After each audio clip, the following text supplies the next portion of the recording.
বন্ধুরা, বাঙালি শেষ পাতে একটু চাটনি না হলে জমে না।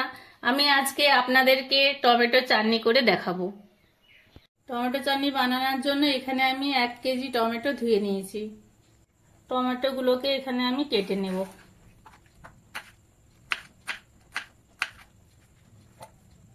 টমেটোগুলো কেটে নিলাম। টমেটো চাটনি বানানোর জন্য এখানে আমি সরষের তেল নিয়েছি, 5 ফোড়ন, শুকনো লঙ্কা, আদা রসুনের পেস্ট, গুঁড়ো লঙ্কা আছে, ভিনিগার, কাজু, আর এখানে আমসত্ব, চিনি, লবণ। কড়াটা গরম হয়ে গেছে, তেলটা দিয়ে দেব। তেলটা গরম হয়ে গেছে, ফোড়ন দিয়ে দেব। টমেটোগুলো দিয়ে দেব।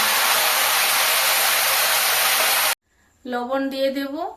লবণ দিয়ে ঢাকা দিয়ে দেব একটু সেদ্ধ হওয়ার জন্য, টমেটোটা যেন গলে যায়।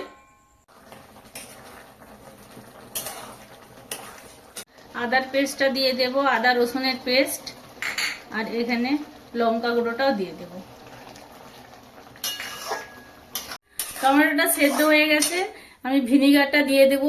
ভিনিগার দেওয়ার পরে কয়েকবার নেড়ে নিয়ে আমি চিনিটা দিয়ে দেব। আপনারা যে যেরকম মিষ্টি খান সেরকম চিনি দেবেন। টমেটোর চাটনিটা হয়ে গেছে, নামাবার আগে আমি কাজু আর আমসত্ত্বটা দিয়ে দেব।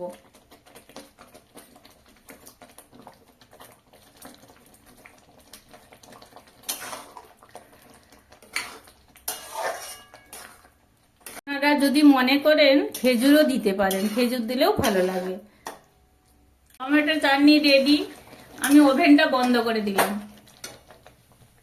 বন্ধুরা, আপনারা সবাই বাড়িতে যে যার মতো করে টমেটো চাটনি করেন, কিন্তু এইভাবে আপনারা একবার টমেটো চাটনি করে দেখবেন, খেতে খুব সুন্দর হয়।